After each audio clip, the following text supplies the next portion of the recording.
Welcome to the Masters in Motion podcast, where we empower Masters athletes to reach their full potential. Join us as we delve into the world of CrossFit and showcase the strength, resilience, and determination of Masters athletes because we love this sport. I'm Jason Grubb. I'm here with Rick Stevenson, and we are on episode 31. That's where we're at, Rick. 31. 31. Can you believe that? I know. No, that's something. When I was creating the thumbnail for this, I was like, wow, 31. We've done this 31 times. And I mean, we're on our way to, Joe Rogan type numbers.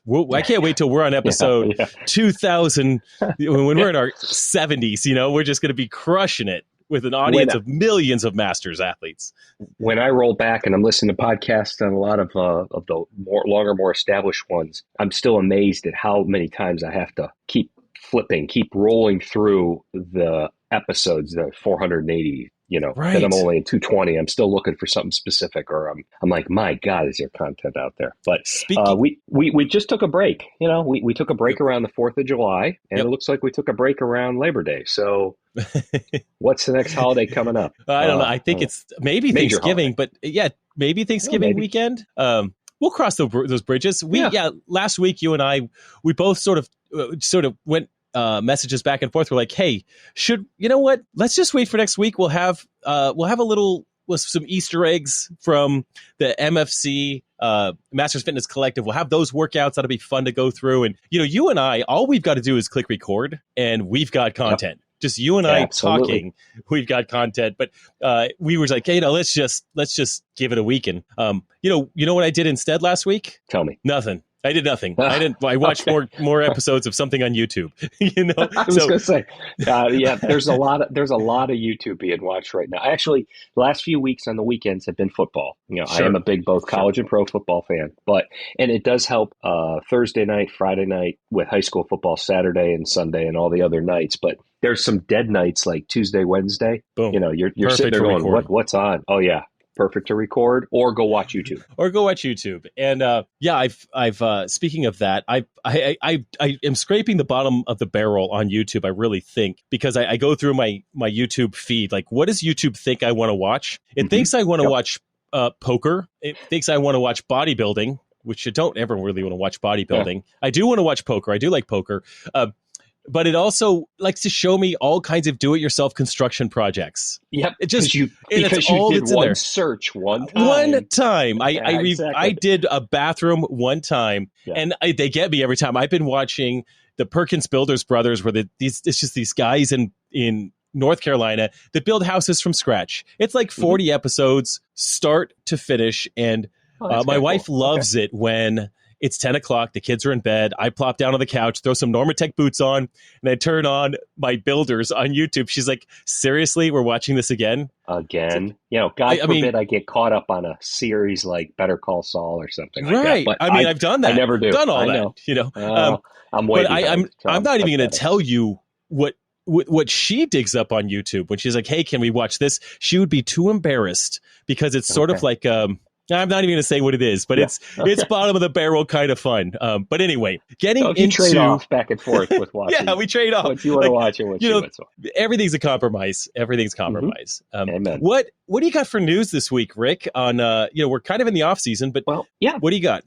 Truly in the off season. It's what is it? September 12th now. I think we kicked off the off season. I think you could say the off season kicked off officially with that Teen Pit Throwdown. I think that was Labor Day weekend. So the teenagers really had their biggest off-season competition up in Michigan. I know there was the NorCal Classic, which featured elite individuals on through age groups, and people weekend. You and I both know, competed in it.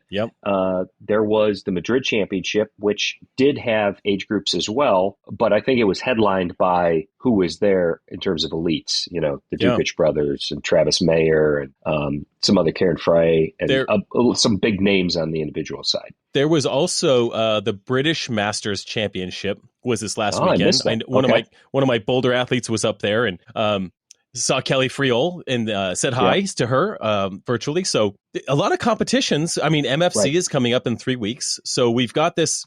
There's still things happening, which is really cool. The off season has some really fun competitions I mean, obviously worldwide at this point. Mm-hmm. Wodapalooza has their social media game on 100% full auto right now. I feel like I get something every hour from them.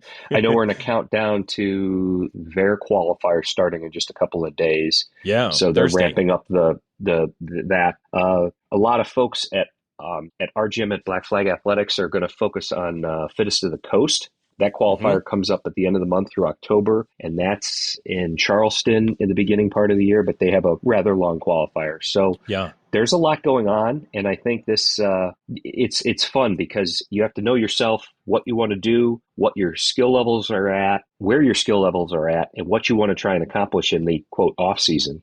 And plus, with the unknown still for next year for age groups, let's be honest, we don't know anything yet. We don't know how long we'll have until there's a qualification process that begins. Does it start with the Open? Maybe it's not part of the Open this year. I don't know. So, if you're healthy and you like to compete, there's a lot of options out there for you right now. So excited to be part of it. Traditionally, I started a 2-year tradition and did not do it this third year, but 2021 and 2022 post games, I did half Ironman triathlon to kind of take a break from CrossFit, let my body heal up from games training. And this year, heading into games training, my body felt great. I mean, it felt really good. I came out of the games feeling healthy and decided to push my full Ironman that I signed up for to next year. That was my only option. I couldn't transfer it. I had to push it to the same location, same race next year. Maybe I'll do it next year. It's $800 just sitting out there in registration fees. They have use of your money. Yeah, they have it. They have it from me, and that's fine. But I just, I felt good after the games, and thought, I think MFC is something I've never done, but I thought it'd be fun to give it a go this year. Again, like you said, you do have to pay attention to your off season, and there's growth cycles that you want to. Growth and maintenance and downtime. You have to take care of your body. And if you just hit competition after competition, which I love doing, it could actually be pretty detrimental. Yes. Yeah. And there's not a coach out there that won't agree with you on that. You have to selectively choose. And, how much is enough to stay sharp and how much is too much? Because I think moving from, in my case, not advancing out of the semifinals, which I think was early May, and then not do anything till, quote, the Open again next year, whenever that is, if that's for us, that's an awful lot of downtime. I think I would just go nuts. I've always liked to sharpen the axe a little, step on the floor, stay healthy. And have a goal, right? Have something you're kind of working towards, right? I tell everybody, I train better when I have a goal in mind. I eat better. I try to recover better. I mix that into my day job where, that day job gets in the way, if you will. I'm kidding. But it goal oriented and counting down the days, not a master's collective. We're excited about that. So there's my news is the off season is in full swing. There is going to be a competition for just about everybody and every skill level out there. So enjoy. Well, let's jump into I just got off a call tonight, which was pretty cool. The Masters Fitness Collective released the elite category events for 55 and under. So you're doing the team events at the Masters Fitness Collective. So you'll have your briefing on Thursday night. And I imagine there's going to be some crossover, some hints to your workouts here. But at the same time, you and I in this event would be doing the same workouts with the same weights. I heard that. That is crazy. There are some eye-opening events here that are, even at 45, I'm like, no discounts whatsoever on these weights. And 50 plus up to 55, you're doing the same thing. I saw some numbers. We'll talk about them. Yeah. And I'm like, I was hoping that there was going to be a discount on a couple of things, but I guess not. No, buckle up. Yeah, buckle up, you young lad. Ooh. Yeah. So, I mean, let's just get right into it. Sure. The first workout is pretty simple. It's called shark bait, which is just an awesome name. You can't even say shark bait without thinking of Finding Nemo. I mean, exactly. It's just so good. I mean, so how many times did we watch that movie? Hundreds. I mean, my 22-year-old son, I saw that at Disney World when he was like a year old. So shark bait is a 500-meter swim in a pool. And I couldn't be more delighted by the simplicity of that workout. No death by. We're not doing, 1,000 air squats and then jumping in the water or nothing intervals. fancy. something, or just you're not mixing it with a piece external. of equipment. Yeah, agree. On the outside. And that is something I've been training for. I've been planning for, knowing that I'll be at MFC in the training that I've been doing for myself and for Boulder Athlete. I've been doing a bunch of stuff where you get in and out of the pool to get that heart rate going and then get in the water. Now that I know that it's just 500-meter swim, I may just do that tomorrow because Wednesday morning is a swim morning. So I may do 500, rest, do another 500, which is not 500 is just that distance. If you're not a pro swimmer, which none of us are, I mean, there might be some out there, but it's not a speed race. This is 8 to 10 minutes. It's hard work. Thankfully, it's in a pool. Thankfully, it's not open water because it takes a little longer in open water. You're going to zigzag. You got to sight yourself to the buoy and turn around.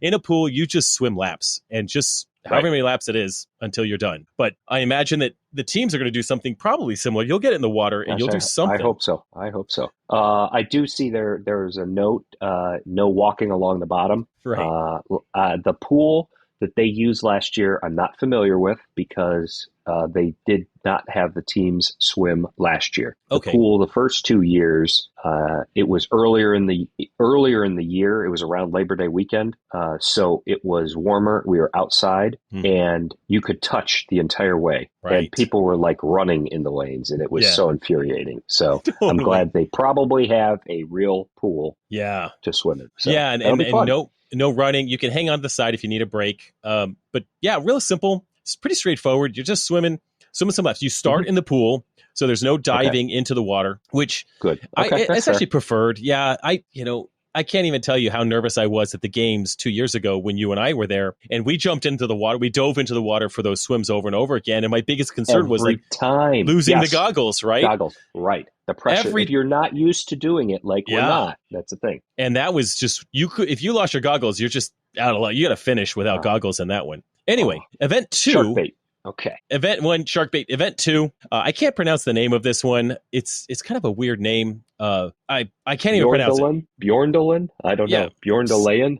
Bjerndalen. The rest of the names are better. They didn't explain the names, but this one starts with the BJER. Yada, yada, yada. Anyway, it's a 20-minute, it's an EMOM. And every minute on the minute, you start with 20 crossovers with the RX Smart Gear Frevo jump rope. Excellent. And then you finish the rest of the minute, max meters on the Ski Erg until you get to 1,000. But every minute on the minute, starting with 0, 20 crossovers, set your rope down, crush the Ski Erg, back to the crossovers, back to the Ski Erg. The time cap is 8 minutes. Which I guess that initially I thought that was pretty aggressive, but 20 crossovers, they're counting this CrossFit quarterfinal standard.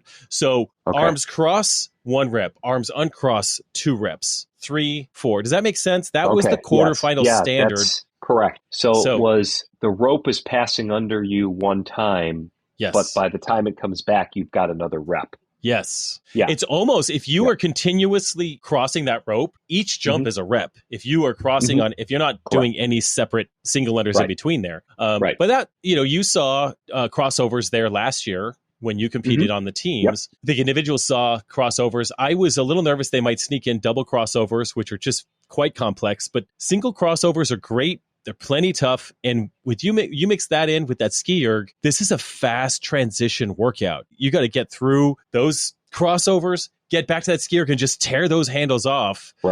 Because you're accumulating calories, meters. I'm going to say calories every time. Accumulating meters. 1,000 meters. And if you're really killing it on a Ski Erg, you're at maybe 145. Let's just say something like that. Maybe that's a good pace for 1,000. That's a tough 1,000 right there. You're at 3.5 minutes. Am I doing the math? Yeah, 3.5 minutes. Yeah. At that pace. 4 would be the 2-minute pace. Right. Yeah. So, it's all about being just correct on the crossovers, being dialed in, being correct, being precise, and minimizing transitions. I don't want to give away all the secrets, but that's common sense there. It's just, it's simple. But that's if you do not get your 20 completed before the minute's up, you do not move to the Ski Erg. Instead, you remain at your rope till the end of the minute and then restart your 20. So you've lost a segment worth of meters to ski if you can't get your 20 done in time. So I tell you what, that could be painful. painful to your score, not yes. painful. Yeah. I mean, painful to your score, painful to your heart, your soul, as you're just leaving it there on the ground right there. Okay, so I like it's aggressive. That's 8 minutes. Fun. Yeah. Yep. 8-minute cap. Event 3, the Gallows. With a 3-minute running clock, your buy-in is a 300-meter row, 3 deadlifts at 365 for men. Do you have the women's weight there? I do. 265. 265. So 365, 265. 365 is aggressive. Very heavy. Into 3 legless rope climbs. Oh my gosh. That's aggressive, right? Yeah. 2 for the ladies. 2 for the ladies, 3 and 2, 3. Yep. And then, so that's the buy-in. In the remaining time in that 3-minute window, handstand walks. Your goal is to accumulate 150 feet of handstand walks in 25-foot increments. Meaning. Whoa. Okay. Yeah. You've got, I mean, this is, it's going to take a few rounds to get through this because the row, the deadlifts, and the rope climbs are going to chew up so much time. This has a time cap. Lot of handstand walk time. Yeah. It's an aggressive time cap on this as well. 11 minutes. So you cannot go through this 4 times. The time cap is less than 4 rounds, if that makes sense. Correct. Yeah. 3 minute, 3 minutes, rest 60 seconds. Oh, is there a rest in there? Is there a 60-second rest? It says rest 60 seconds and repeat for a total of 3 sets or until the athlete has completed the 150 foot of handstand walk. 150 feet. Interesting. Very interesting. Now, I was furiously taking notes and screenshots just before we got on the call, so I didn't realize there was a rest in there. That actually is slightly relieving. Like, thank God you got to have a reset to get back on the rower at least, right? And then calm that heart rate down, recover a bit. But wow, if you crush that row, you're under a minute on the row. 3 deadlifts at 365 means you're tightening your belt, taking your time, set up. Yeah. I mean, at the games, we had 350-pound deadlifts with rope climbs with our legs this year, and that was a beefy. I mean, we did sets of 10, but a lot of people were down to singles on that. So these 3 deadlifts at 365 are no joke, and 3 legless rope climbs after the deadlifts, after the row, like that's a very grippy situation. And then just get upside down and walk as fast as you can, absolutely just crazy fast as you can. So wow. That's again, very heavy. There were lots of questions around, like, is that really the weight on the conference call? Yeah, it's lots of people like, so there's no other weights? Nope, that's it. So aggressive. I feel like that's a tough one. It's a heavy one. And 35-year-olds and 54-year-olds will be doing this. There'll be a 19-year range of human beings doing 365. This. I wonder. That is something. Okay. All right. This reminds me of one they had there back in 2020 where it was a lot of, at the time, drag rope double unders. Yeah. And ski ergs. And there was so much of skiing and double unders that you had to finish with your handstand walk. None of us really got to the handstand walk because it took so much time to do the other elements. So I'm wondering, say you can't go up 3 rope climbs, 3 legless as fast as you can go up 3 regular. No. So not at all. There could be some 3-minute window, maybe the second 3-minute window. Some people aren't going to have a chance to kick up because they will have exhausted all of their time on their legless. All right, so this will be good. Really, really interesting there. That's a beefy test. Really beefy. That's really something. All right, so triple threat. This is a fatigue. This is a chipper workout. Lots of fatigue building in this workout. It's huge. So there's one barbell and it's at 135.95. Okay, so you just have this one barbell. You go 50 back squats, 40 toes to bar, 30 shoulder to overhead. Right, so that's 50, 40, 30. Now you go 40, 30, 20. 40 front squats, 40 pull-ups, 40 shoulder to overhead.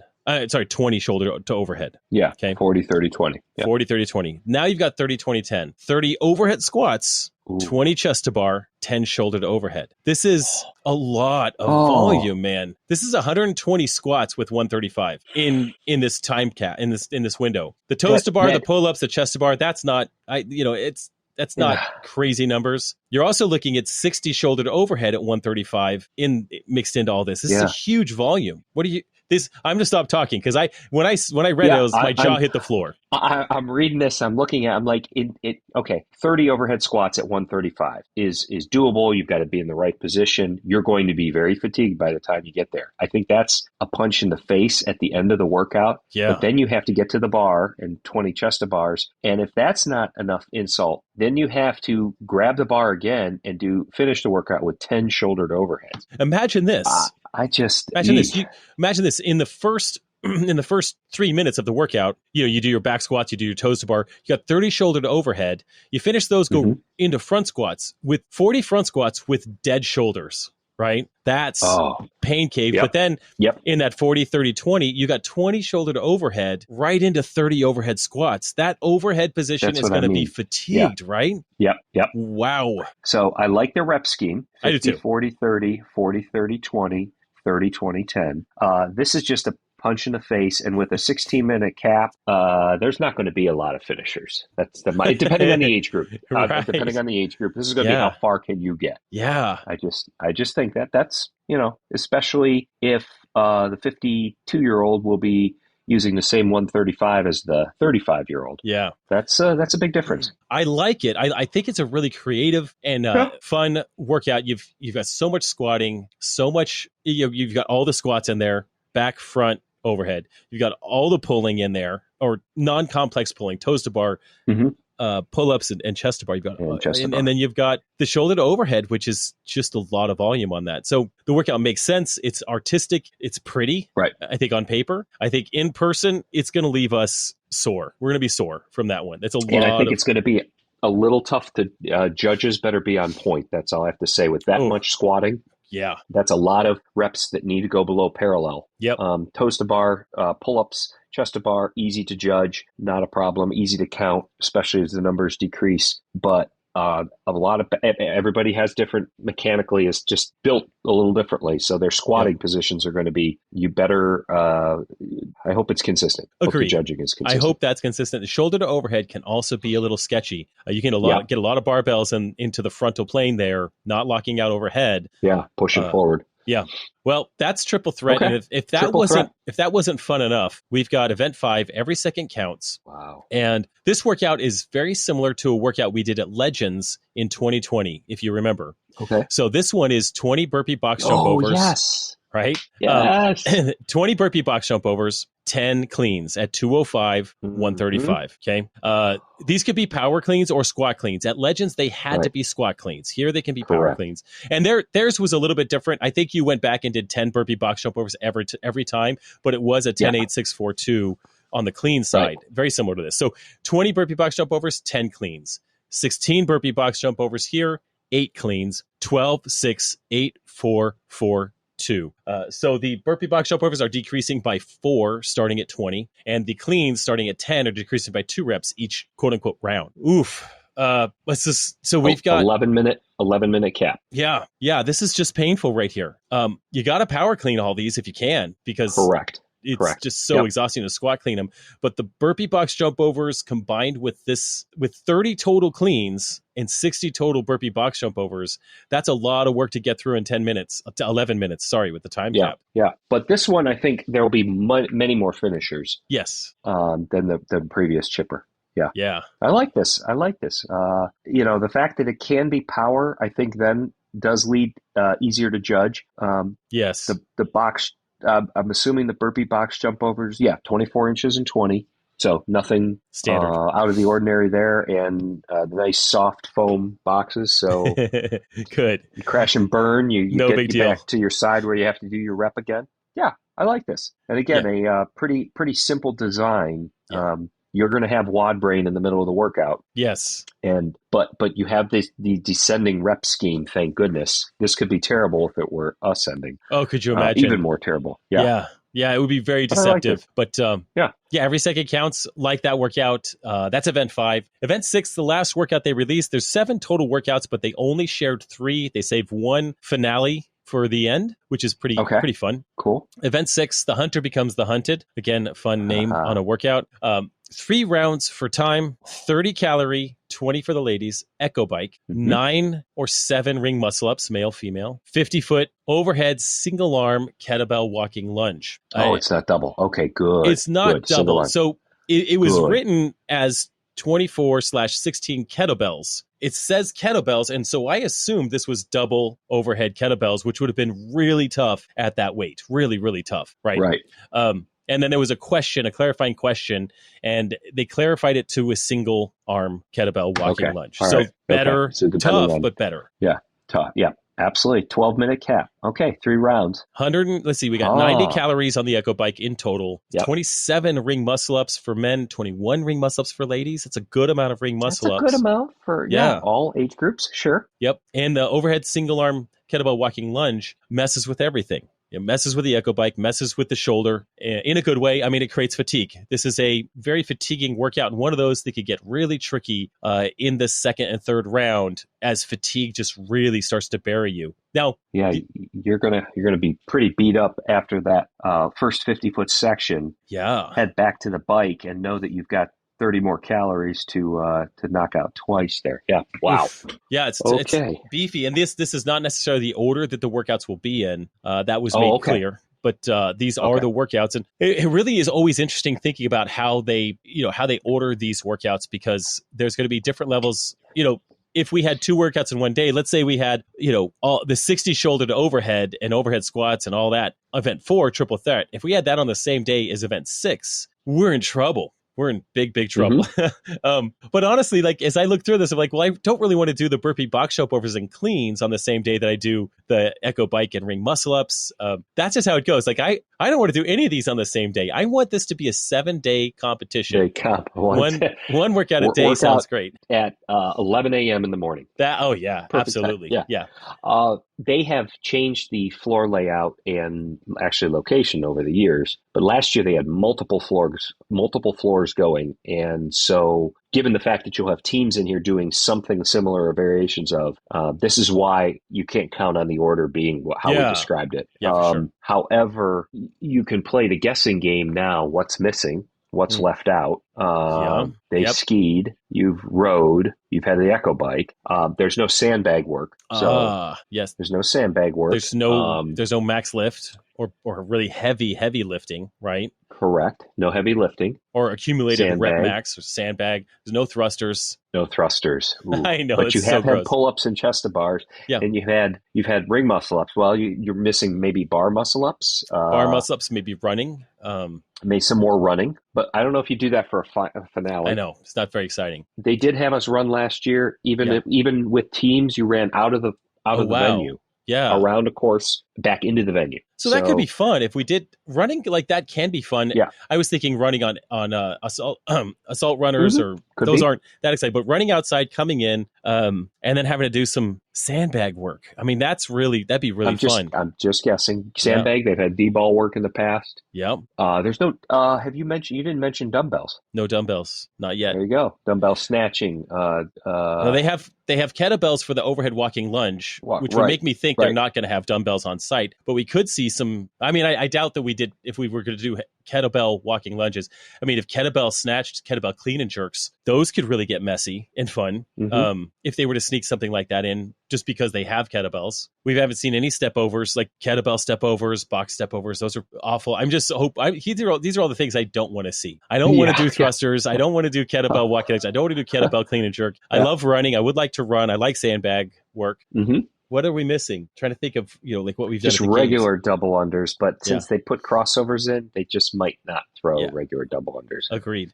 As far as I know, they've never done shuttle runs. No one wants to watch that. No one wants to do shuttle runs. No one shuttle. The hatred for shuttle runs is so I had realistic. Shuttle runs in an EMOM, an alternating EMOM today, and just brings back bad memories every time I'd have to think that we wouldn't do bar muscle ups given the amount of volume we've done in the pulling on the pull ups, toes to bar workout, as well as the ring muscle ups. It feels like bar muscle ups are a moot point at this point. So if they were going to test us in anything, I mean, the glaring hole is an odd object, right? A sled push. Thrusters with an thrusters with an odd object. Sled push. Yep. Yeah, sled push or wall balls. Well, I haven't seen wall balls. Eesh. Ooh, wall balls. Well, you wouldn't pair wall balls and thrusters, but okay. No. Wall balls and sandbag cleans or something like that. Oh my God, that sounds great. Yeah. Okay, so this is good.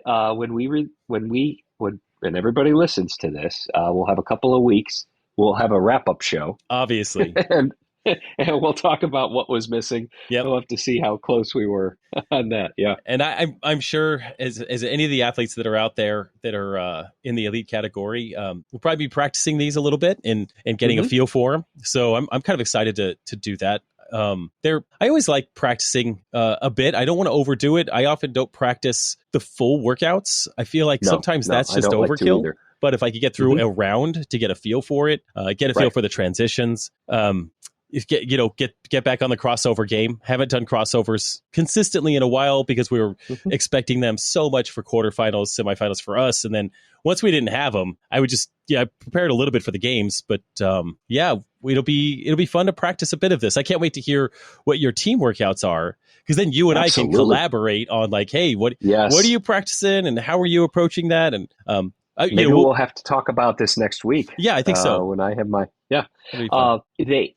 let's see. This event will be September 29th through October 1st at the what's it called, Allen County War Memorial Coliseum, I believe. Yep. In Fort Wayne. Yep. Masters Fitness Collective. It has been I think a fairly programmed event in the past. Yep. Been pretty consistent. Its origin dates back to 2020. It was the first event that was really on the radar in August. Oh yeah, wait, that was August. That was even earlier. It was in August of 2020. Yeah. So everybody was fully masked up unless you were on the competition floor. Buttery Bros made an appearance there. Dan Bailey was there. Tommy Marquez was there. It was just, the community having not had the games. And remember that year, the games weren't for the 5 and 5 weren't held on Castro's Ranch till October. So the CrossFit community was really itching for content for something. And this was that event that was in August of 2020. So they followed through. Don't really know the behind the scenes workings of it, but each year they keep coming back. The qualifiers there. They've expanded it to include different divisions, and they've expanded now with teams. I think it's a fair, legit competition. So it is. Forward to it again. It is one of the biggest Masters competitions that I know of.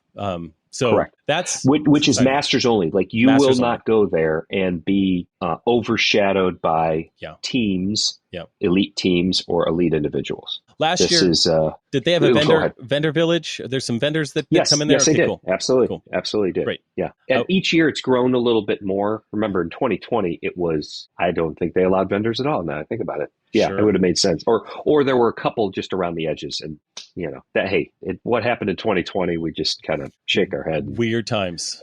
Yeah, weird times. Very weird times. But yeah, the vendor village part, the aspect of it has grown. In fact, last year they had the two main floors were divided and then were kind of back to back. And then the vendor village ran along the front of that. So it was good representation. Oh, that's great.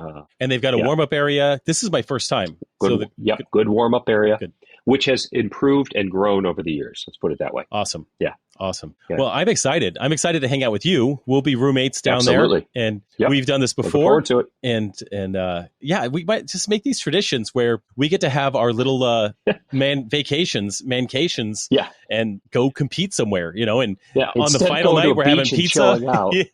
We're beating our head into the wall here. Loving it. Loving every minute of it. This is it. There was I forget the name of the vendor because I don't want to confuse my many ice barrel folks, but there was an ice barrel on site there. Yeah. And it was the one that had the continuous chilled water kind of laid down flat. Sure. That was my first experience with that type of. Everybody was getting into it. Of course. I'm like, I didn't mind how many people were in it, but you needed it after your legs were pretty beat up. Yeah, this is the first competition that I'll have been at in a really, really long time where I didn't have all my things with me. Everything with me, an RV, my own home, all my clothes, my own food, my own ice barrel in the morning. I'm going to be all out of sorts out there, but it's good practice because I'll be doing the same thing for Legends. Legends, correct. So, I'll have to just buy lots of ice and throw it in the tub or something. I don't know. I don't take a cold shower. Welcome to my world. It's a real normal life. That's kind of how I go. Gosh, I was going to say, I will have Normatec. How about that? Oh, I'll bring my rapid reboots. I am going to have to pack well. I'm going to pack very strategically because I'm the guy that pays for, or didn't even pay for, I'll have one carry-on and one overhead bag for the whole weekend. And I got to get Normatec into that. Plus grips, shoes, lifters, all the things. We'll see. Workout clothes. Yeah. Yep. Shoes are the big thing. Shoes are big. Yeah. Shoes and a jump rope. Because they take up so much room. So much room. I could just wear the lifters. It depends. Yes. Almost. I won't even the airport in your lifters. I may not even need lifters, honestly, but it'd be really fun to walk through those in the airport. Oh, yes. Well, Rick, do you have a pick of the week? Speaking of lifters or gear? Yes. Speaking of lifters, I'm a sucker to try things at least once. After watching some of the advertising, I have tried, and of course we'll put the link in here, this Unbroken recovery tablets. It's called I think it's a citrus flavor, but it's more like a grapefruit flavor. They're tabs that you just drop in your water, and they are for post-workout. Besides what they say they're supposed to do, and I have aid in recovery. And of course, it has a lot of things that I can't pronounce, which is not good. But it is been tested by Informed Sport. So I will stay true to what I talked about early on in our podcast. I'm not putting something in my body that I'm not trusting or understand. Right. I don't know how much it has aided in my recovery, but it is sure nice to break up this with all of the other element that I do drink. Yeah. So because this is not salty, I will have one of these in my water bottle immediately after, kind of on my drive home. Yep. And that's my first quick recovery. And then I'll mix protein into water for my drive, either to work or sitting here at work. Sure thing. This is Unbroken Wellness Tabs. It's aiding in recovery. I guess I give it I don't know if I want to score it yet, but sure, it's not bad. Give it a good flavored recovery drink. Something different. Good. Well, I tried. Well, I want to say I tried something. I'm involved with a company called Blokes, and to be fair, these guys sponsor. They sponsored a YouTube video and a couple of ad placements in YouTube. So this is not a paid sponsorship by them to mention it here in any way. I was just really impressed. So what Blokes is a health company designed for men to deal with hormones and all that kind of stuff. So what they do, the process is they do blood tests. It's like similar to Inside Tracker. If you've ever heard of Inside Tracker, I did. Yes, did that when I was 40. I did that one time. Yeah, you give blood and then you get like your blood results, which are different and much more extensive than my standard physical, which I did get a physical last year, which was really nice. I hadn't done that in a long time either. So they do a blood test. And then about a week and a half later, they send you your results. It's 51 pages of a PDF, very detailed results. And they give you some recommendations in there. But then you also do an hour-long consult. Or it doesn't have to be an hour long. I took an hour. Consult with one of their clinicians. So, it's a physician, clinician, and he's walking me through this. Is like, hey, this looks good, this looks good, this looks good. Couple of concerns over here to pay attention to. And it was actually eye-opening, a couple of things. I was like, okay, I need to kind of pay attention to that and this and that. Now, the one thing that they can do is they can do hormone work, right? They're licensed to do all that kind of stuff. And even when I initially started working with them, I said, hey guys, I'm in a drug-free sport. I'm in CrossFit. I can't be involved with any kind of supplementation that puts me into any category. And they responded, we work with a ton of CrossFit elite athletes, CrossFit Games athletes. So we'll keep you on that safe side. We're not going to do any interventions that would jeopardize your sport. And so I was like, okay, then let's do it. But then what they do after that is they send you a box. It's a 30-day supply of smart vitamins or smart supplements. And every day has a little pull-out baggie of your vitamins for the day. How convenient. And I've got some fun things in there. Like, I don't know what's in here, but there's a multivitamin, a probiotic, a B12, chromium, selenium is in there as well, turmeric extract. That's it. It's essentially a customized multivitamin based on your blood panel and working within the restrictions that you give them. Like, guys, I'm never taking TRT or DHEA, or I'm not even sure what those are, but I was really clear. And they're like, yeah, that's fine. No hormone replacement, nothing like that. They're like, no, exactly. we'll take care of the vitamins that I had issues that looked like vitamin B12 was like deficient in some of the blood work. And I was like, all right, let's bump up that B12. What do I got to do? They're like, we'll send it to you. You're good.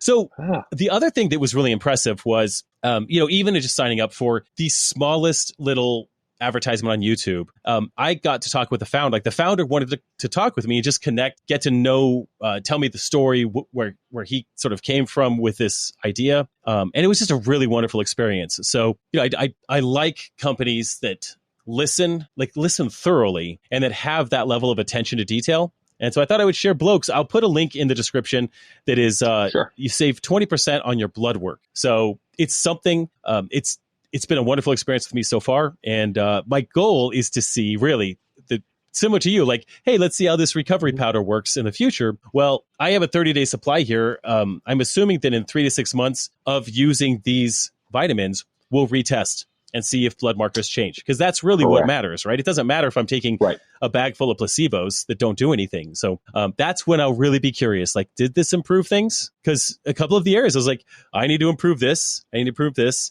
And I need to go and remain gluten-free, which I've been grain-free for the most part, but I've been a little bit slippery with it. No, I need to be completely grain-free. Well, completely gluten-free. Yeah, I always say grain-free, but I need to be gluten-free. It's something that can mess with my blood.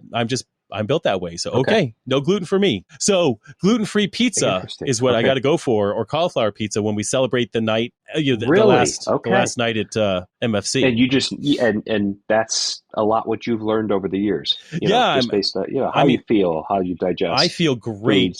I feel great. Grain-free, 100% grain-free is the best plan for me. I do eat different for everybody. It's different for everybody. I mean, you eat a lot of salads. I eat bread.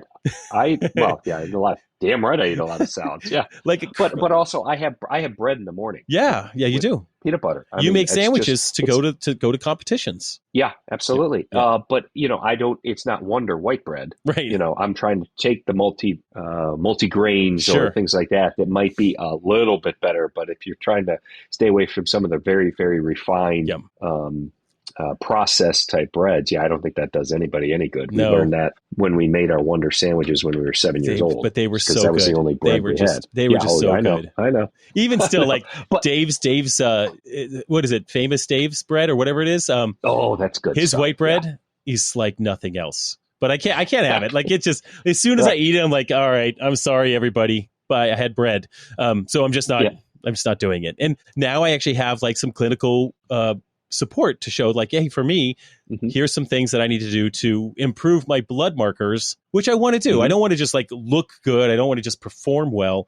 Like, I want to live well into my like 80s and 90s and as a healthy human being. And so getting some blood work, I think was beneficial. We'll see. We'll see how the interventions work. Okay. Yeah. All right. Great company. Good luck. That's good. Well, we'll have 2 links. We'll have 2 links in the show notes that could be very beneficial for folks this week. As always. Not just my tape that I tape on my fingers every single workout. I know, right? I mean, that's a good one. That's a good one too. Oh, I'm packing lots of rolls of tape. Always. Fort Wayne. You betcha. Well, Rick, thank you. It's as always, it's great to chat with you. Absolutely. It's bedtime for both of us. So for those that are listening, thank you for tuning into the Masters of Motion podcast.